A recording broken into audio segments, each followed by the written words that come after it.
रहा हूँ एक ऐसे गैस की जो कि एक बहुत ही इंपॉर्टेंट गैस है और इस रिएक्शन में हमें उसका यूज करना है। और प्लस ये क्या बनाएगा, H2O यानी कि जल बना लेगा। ठीक है, ये क्या करेगा, इतनी 3 चीजें बना लेगा जब हम HCl की रिएक्शन कैल्शियम कार्बोनेट से कराएंगे तो। अच्छा, अब हमसे ये पूछा गया था, अच्छा जो ये CO2 होती है यानी कि ये कार्बन डाइऑक्साइड जो ये गैस होती है मान्यवर, ये एक ऐसी गैस है होती है जो चूने के पानी से पास करने पर, यानी कि जो चूने का पानी होता है क्या, CaOH का होल ट्वाइस कैल्शियम हाइड्रोक्साइड्स, तो यदि इससे हम इसको पास करेंगे किसको, कार्बन डाइऑक्साइड्स को, तो वो चूने का पानी वो कैल्शियम हाइड्रोक्साइड कैसा, मिल्की व्हाइट कलर यानी कि दूधिया रंग यानी कि मिल्की व्हाइट कलर में परिवर्तित यानी कि चेंज हो जाएगा। तो वो कैसा हो जाएगा, मिल्की व्हाइट कलर का हो जाएगा। तो यदि इसे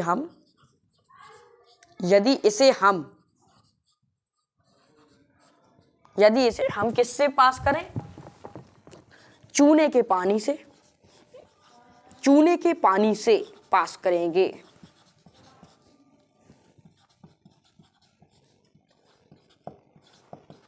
तो यह कैसा हो जाएगा, ये हो जाएगा दूधिया यानी कि मिल्की व्हाइट कलर, तो यह मिल्की की तरह हो जाएगा, मिल्की व्हाइट कलर का हो जाएगा। अच्छा, यह सब वो ये पूछ रहे हैं कि जो ये इक्वेशन बनी है इस क्वेश्चन में वो ये पूछ रहे हैं कि चूने के पानी को व्हाइट कर देती है, लेकिन किससे रिएक्शन करके, CO3 ने किससे रिएक्शन की जब इतनी 3 चीजें बनी, HCl से। मानवर यदि आप NaCl यानी कि सोडियम क्लोराइड से रिएक्शन करेंगे तो हमें CO2 नहीं मिलेगी। मानवर यदि आप लिथियम क्लोराइड यानी कि LiCl से आप अभिक्रिया यानी कि रिएक्शन कराएंगे तो भी आपको CO2 नहीं मिलेगी। यदि आप KCl यानी कि पोटेशियम क्लोराइड से उसकी अभिक्रिया कराएंगे तो भी आपको CO2 यानी कि कार्बन डाइऑक्साइड नहीं मिलने वाली। एकमात्र HCl ऐसा है इन 4 ऑप्शन में, इन 4 दिए गए ऑप्शन में HCl ही एकमात्र ऐसा एसिड है जिसकी यदि हम CaCO3 से कराएंगे रिएक्शन तो हमें CO2 मिलेगी। और जितनी ये कहानी लिखी है सत्यनारायण की, ये सारी हमें HCl से रिएक्शन कराने पर ही प्राप्त होगी। तो हमारा जो सही आंसर होगा क्या हुआ, HCl, जिस पर हमने लगाया टिक।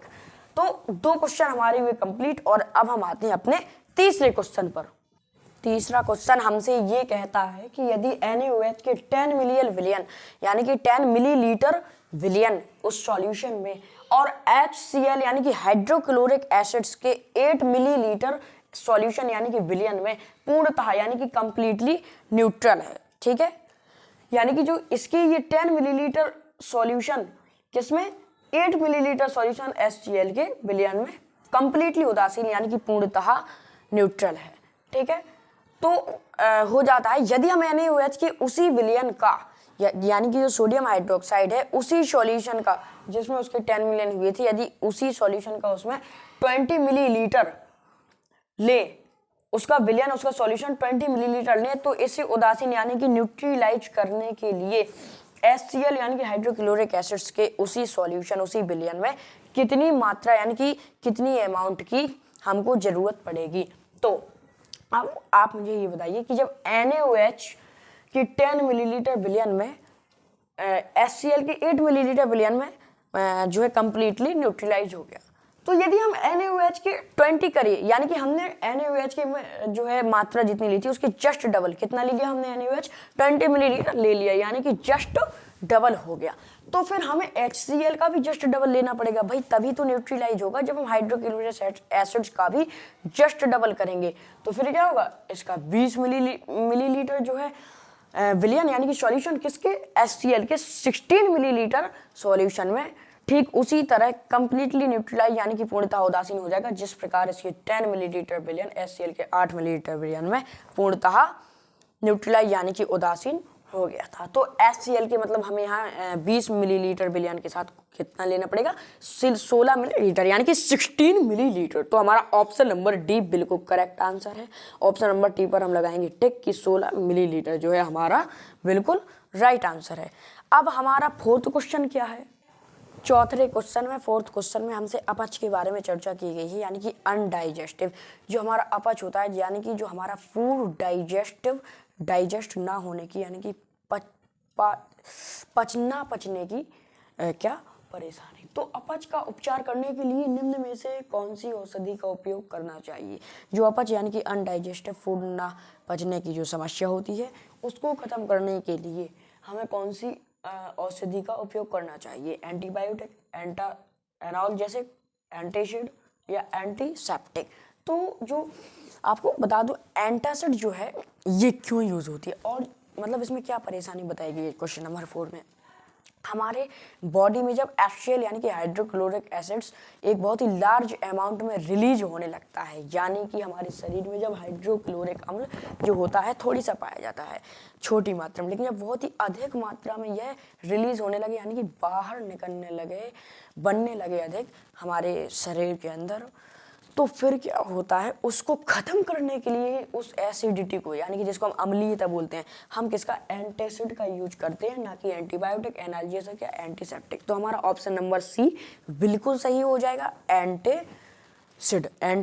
ठीक है, तो जो एंटासिड के हमारे पास क्या क्या एग्जाम्पल हो सकते हैं, तो पहला एग्जाम्पल तो हमारे पास NaHCO3 यानी कि सोडियम हाइड्रोजन कार्बोनेट यानी कि सोडियम बाइकार्बोनेट। दूसरा है इनो। दूसरा हमारे पास क्या है, इनो। जितनी भी टाइप्स की इनो आते हैं इनसे क्या होता है एसिडिटी बिल्कुल खत्म हो जाती है। तो ये सारे क्या है जो मैंने अभी एग्जांपल दिया, NaHCO3 सोडियम हाइड्रोजन कार्बोनेट या सोडियम बाइकार्बोनेट एक ही नाम है, और इनो हुआ, और एक हमारे पास क्या हुआ इनो के बाद जितनी भी हमारे पास मान लो जो बेकिंग सोडा यानी कि जो मीठा सोडा होता है खाने वाला, ये तीनों चीजें एंटासिड के एग्जाम्पल्स हैं, यानी कि इससे क्या होता है एसिडिटी अम्लीयता बिल्कुल खत्म हो जाती है, एंटासिड का यूज करते हैं। तो क्वेश्चन नंबर 4 हुआ हमारा कंप्लीट, और बढ़ते हैं अपने क्वेश्चन नंबर 5 की तरफ। क्या है क्वेश्चन नंबर 5? तो क्वेश्चन नंबर 5 देखते हैं और हम ये देखेंगे कि उसमें टोटल 4 पार्ट दिए गए A, B, C and D। तो सबसे पहले A पार्ट को सॉल्व करते हैं। तो क्वेश्चन नंबर 5 हमसे बोलता क्या है कि निम्न अभिक्रिया जो बैलो यानी कि नीचे जो रिएक्शंस हमको गिवन है उनका सबसे पहले वर्ड इक्वेशन लिखो यानी कि शब्द समीकरण लिखो, और शब्द समीकरण लिखकर उन्हें संतुलित करो यानी कि उनको बैलेंस्ड करो। तो हम सबसे पहले उनकी वर्ड इक्वेशन लिखेंगे यानी कि शब्द समीकरण। तो तनु सल्फ्यूरिक अम्ल यानी कि जो डाइल्यूट सल्फ्यूरिक एसिड्स है वो दानेदार जिंक के साथ क्या करता है, रिएक्शन करता है। तो हम देखेंगे कि जो H2SO4 है, हम इसके सॉल्यूशन में सबसे पहले तो क्या लिखेंगे H2SO4, वो भी कैसा, डाइल्यूट यानी कि तनु, पतला, गाढ़े का यानी कि सांद्र का जस्ट विपरीत, जस्ट अपोजिट वर्ड। तो डाइल्यूट प्लस क्या, और हम जिंक को लेंगे, इसके हमने क्या करा अभिक्रिया यानी कि रिएक्शन। क्या मिला हमें परिणाम, इसने जिंक सल्फेट बनाया, ZnSO4 बनाया, प्लस H2 गैस बनाई, H2 बनाया, ठीक है, हाइड्रोजन गैस बनाई जो कि ऊर्जा है और वो कंपल्सरी है, और जिंक सल्फेट बनाया। अब हमसे कहा गया कि इसे संतुलित करो, ठीक है। तो 2 हाइड्रोजन के मॉलिक्यूल इधर है, 2 इधर है, हाइड्रोजन गैस जो बनी है, सल्फेट एक इधर है, सल्फेट एक इधर है, जिंक एक इधर है, जिंक एक इधर है, यानी कि पहले से ही संतुलित अभिक्रिया है, ये पहले से ही एक बैलेंस्ड इक्वेशन है हमारे पास, ये पहले से ही एक क्या संतुलित समीकरण यानी कि बैलेंस्ड इक्वेशन है। अब बी पार्ट क्या है हमारा, तो बी पार्ट हमारा है कि तनु हाइड्रोक्लोरिक अम्ल यानी कि जो डाइल्यूट हाइड्रोक्लोरिक एसिड्स है वो मैग्नीशियम पट्टी के साथ अभिक्रिया करता है, मैग्नीशियम पट्टी के साथ यानी कि मैग्नीशियम जो रिबन होती है उसके साथ क्या करता है मान्यवर, अभिक्रिया करता है, अभिक्रिया करता है यानी कि रिएक्शन करता है। मेरा मार्कर नहीं चल रहा, नया मार्कर लेना पड़ेगा। अभिक्रिया करता है, अब अभी थोड़ी ना बंद कर सकता हूँ, अभी तो चालू करना पड़ेगा, तो अभी तो मुझे कंटिन्यू रहना पड़ेगा। तो हमने क्या कहा कि सबसे पहले क्वेश्चन में कहा गया कि पहले शब्द समीकरण यानी कि वर्ड इक्वेशन लिखो। तो जो हाइड्रोक्लोरिक अम्ल है कैसा, तनु, तो जो डाइल्यूट हाइड्रोक्लोरिक एसिड है कैसा, तनु या डाइल्यूट, एक ही वर्ड है, तो हमने एक में तनु लिख दिया, एक में डाइल्यूट लिख दो, क्या परेशानी है भाई। प्लस मैग्नीशियम पट्टी यानी कि जो मैग्नीशियम रिबन है उसके साथ कराई किसकी रिएक्शन, उसके साथ हमने हाइड्रोक्लोरिक एसिड की रिएक्शन कराई। तो हमें क्या मिला, हमें मिला MgCl2 यानी कि magnesium chloride, magnesium chloride plus हमें क्या मिला H2 गैस, H2 गैस हमें फिर मिली हाइड्रोजन गैस। तो हमें मान मतलब क्या मिला इसकी रिएक्शन करने के बाद HCl यानी कि हाइड्रोक्लोरिक एसिड्स और मैग्नीशियम पट्टी यानी मैग्नीशियम रिबन की रिएक्शन जब हमने कराई तो हमें मैग्नीशियम क्लोराइड यानी कि MgCl2 प्लस H2 गैस मिली। अब हमसे कहा गया कि इसको क्या करो, बैलेंस करो। तो हम इसको बैलेंस कैसे करेंगे, एक मैग्नीशियम इधर है तो एक मैग्नीशियम इधर भी है, तो यानी मैग्नीशियम तो बैलेंस है। और फिर इसके बाद H2 यहाँ 2 है, यहाँ H2 यानी कि यहाँ H हाइड्रोजन के 2 मॉलिक्यूल है, यहाँ 1 है, तो हमने यहाँ पर भी क्या लगाया, यहाँ पर भी हमने क्या लगाया मान पर, यहाँ हमने लगाया 2 और तनु थोड़ा आगे लिख दिया यानी कि 2 हो गए। तो अब हो गया, लेकिन अब यहाँ पर Cl क्योंकि ये तो पूरे में माना जाता है होल में, तो यानी कि यहाँ 2 हाइड्रोजन 2 क्लोरीन, ऐसा ही रूल है, दोनों में ही माना जाएगा, ये 2 लगा हुआ है 2, तो माना क्लोरीन भी तो हो गया इसका मतलब, तो यहाँ भी क्लोरीन 2 है ना। अब हमने इसको कैसा बना दिया, बैलेंस्ड इक्वेशन यानी कि संतुलित समीकरण बना दिया, संतुलित अभिक्रिया यानी कि बैलेंस्ड इक्वेशन बना दी, रिएक्शन बना दिया। अब हम बढ़ते हैं थर्ड पार्ट की तरफ, फिफ्थ क्वेश्चन के। तो थर्ड पार्ट क्या है, थर्ड पार्ट है हमारे पास तनु सल्फ्यूरिक अम्ल यानी कि जो डाइल्यूट हाइड्रोक्लोरिक एसिड्स है, H2SO4 है, जो मतलब कि जो डाइल्यूट सल्फ्यूरिक एसिड्स है, सल्फ्यूरिक अम्ल, वो क्या करता है, किसके साथ रिएक्शन करता है, एल्यूमिनियम के पाउडर के साथ। तनु सल्फ्यूरिक अम्ल, मैंने कर दिया मार्कर चेंज, अच्छे से देख होगा, तनु सल्फ्यूरिक अम्ल यानी कि जो डाइल्यूट क्या है, मान लो जो डाइल्यूट क्या है, मैंने मार्कर कर दिया है माने चेंज। और अब हम आ चुके हैं अपनी किस पर, 5वें क्वेश्चन पर। तो हमसे इसमें कहा गया है कि जो तनु सल्फ्यूरिक अम्ल यानी कि जो डाइल्यूट सल्फ्यूरिक एसिड है वो एल्यूमिनियम पाउडर के साथ क्या करता है, रिएक्शन, एल्यूमिनियम चूर्ण के साथ। अब आपको कैमरे में थोड़ा अच्छे से दिख रहा होगा, नजर आ रहा होगा, एल्यूमिनियम किसके साथ, चूर्ण के साथ। मैं इसको थोड़ा और जूम कर दूं, 1 मिनट, एल्यूमिनियम चूर्ण के साथ, चूर्ण के साथ अभिक्रिया, ठीक है।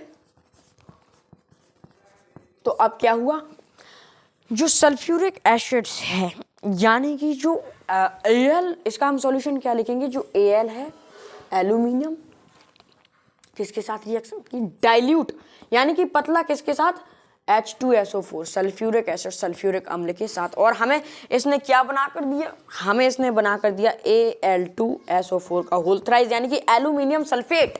हाँ साथियों, इसको हम एल्यूमिनियम सल्फेट बोलेंगे, प्लस H2 गैस। अब आप बोलोगे हर अभिक्रिया में H2 गैस पहले से ही क्या हो रही है, बन रही है, तो मान्यवर जहाँ जहाँ H होगा वहाँ वहाँ H2 गैस भी बनेगी। तो H2 गैस हमने इतनी चीज़ें मतलब हमने देखी कि ये बन गई।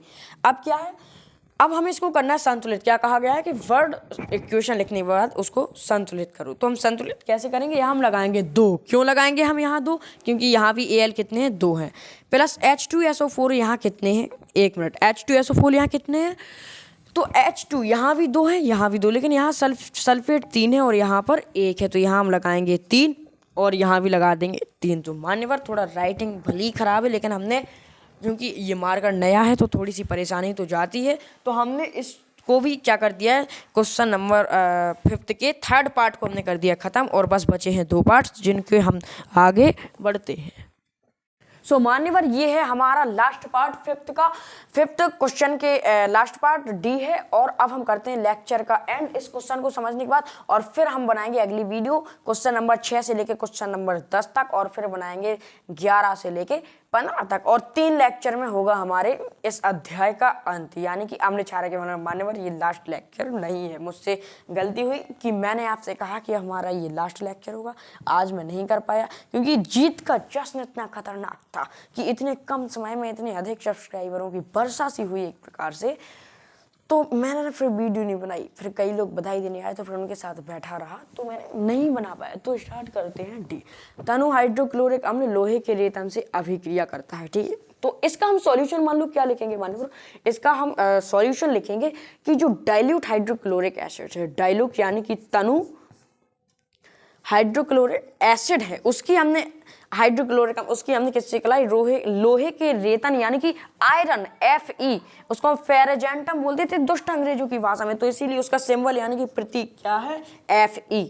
तो आयरन लोहे के लिए था नीचे यानी कि आयरन से, और आयरन का सिंबल क्या है Fe। तो Fe से क्या करवाई मान्यवर, हमने करवाई इसकी अभिक्रिया, किसकी करवाई अभिक्रिया, HCl यानी कि हाइड्रोक्लोरिक अम्ल की। तो हमें क्या मिला, अभिक्रिया कराने के बाद हमें मिला FeCl2, हमें मिला आयरन फेरिक क्लोराइड यानी कि आयरन क्लोराइड, और फिर हमें क्या मिला मान्यवर, H2